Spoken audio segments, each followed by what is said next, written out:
Hey, what's up, everybody? Hope everyone's been doing good. I feel like I talked too much on my previous take on this video, but yep, this is the first Randall I ever bought, like head.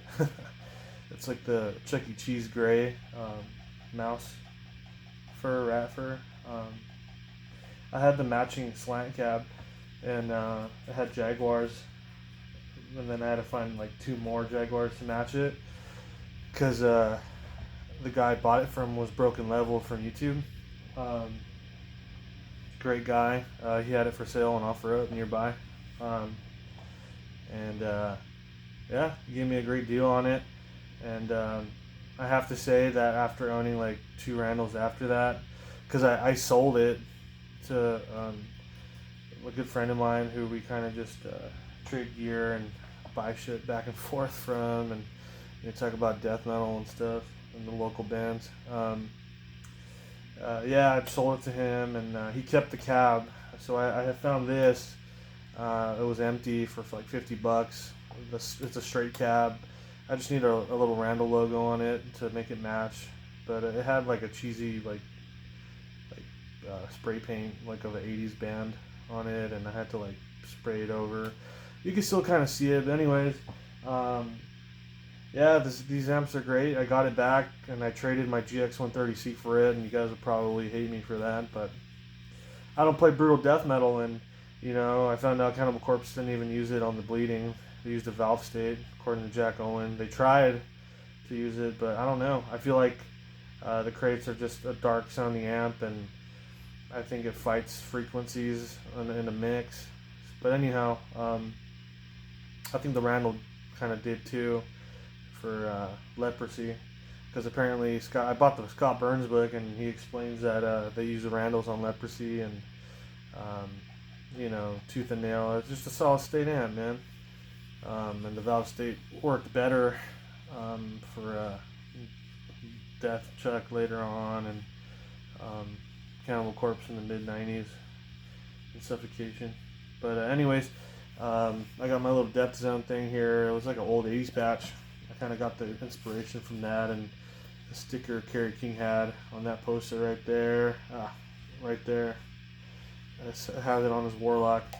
Anyways, these amps are, the story on them. They don't really sound that great on their own. Effects loop is great. I found a little hack.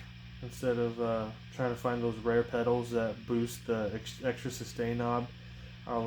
They're so fucking rare and expensive. You wouldn't even want to bother. But the whole ES knob thing, in my opinion, is for people who want to play at home and get a crank sound at home. So that's like an attenuator low-key and a little mod. A lot of people don't like it, and I wouldn't use it for live use anyways.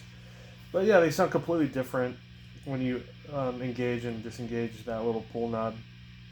But if you want to sound kind of like it, with retaining still the volume of the amp, I recommend a Boss compressor, the CS3, right before your distortion or whatever. So I'll give you a little rundown of it right now. These are EMGs with the 24 volt mod, by the way.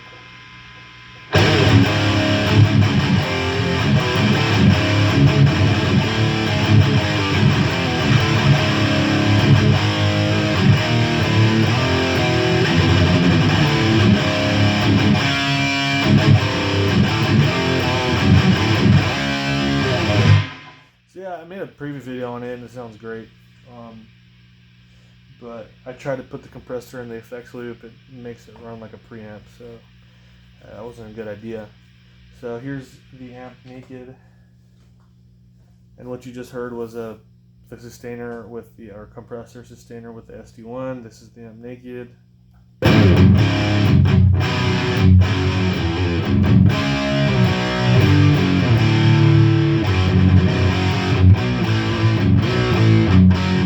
So yeah, it's super.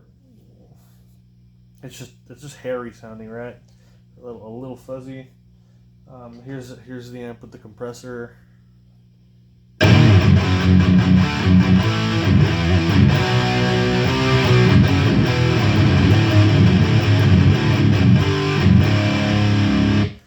that's why people out there say that you can use the Boss CS3 as like an overdrive. I guess kind of, but it's just a fucking noisy pedal. So it tightens it up a little bit there. I mean, that's the purpose of a compressor. You know, squishes the sound, and then here's where it gets good. This is where the turbo distortion comes in. The DS1 sound alright on these amps. I just don't know how fucking Chuck Schuldiner used DS1 on Spiritual Healing in this. But anyways, here's the compressor and the DS2.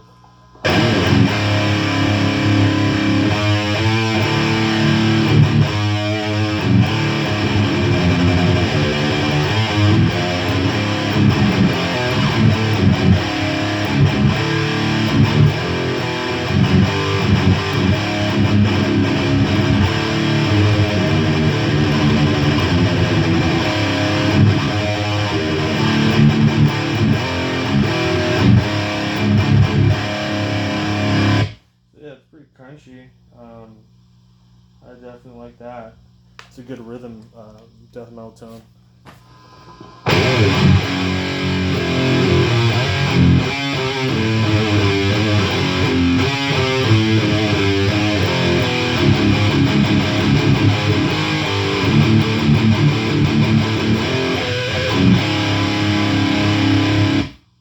So here's just the turbo distortion by itself with no compressor.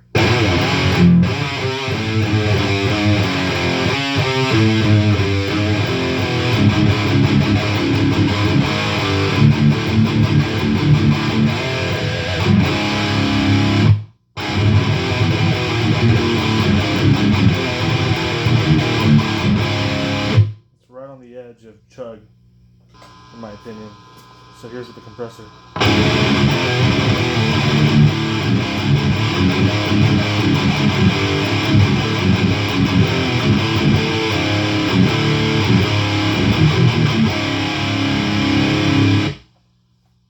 Yeah, I think it sounds great. Everyone says a metal zone, and I get that, and it's easy. But I have so many pedals, so I experiment, man. So we all know the metal zone does a good job on it. Currently, these speakers are G12 T75s. Here's with the Boss Super Overdrive on. The crunchiest of the crunchy, in my opinion.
Here's the amp without the compressor, just the Super Overdrive, which a lot of people recommend as a boost for this amp.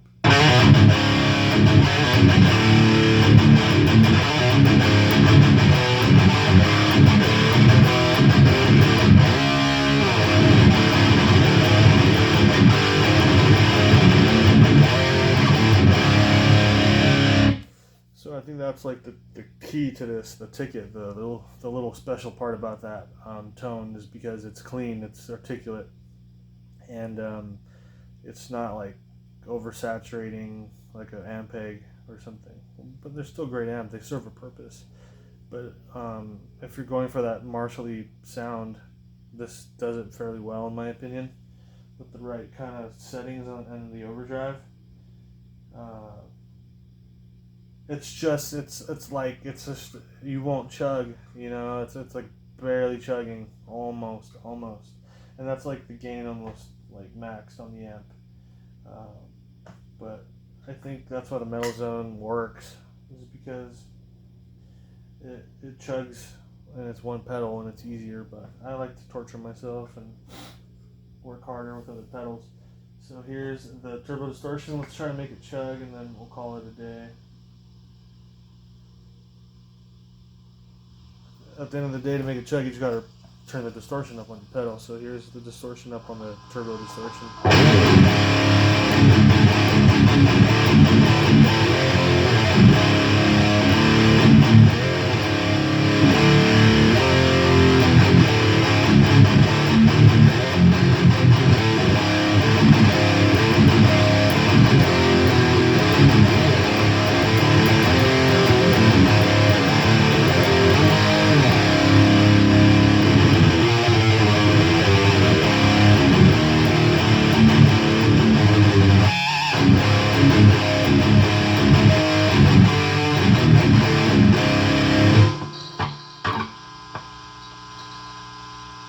There you go.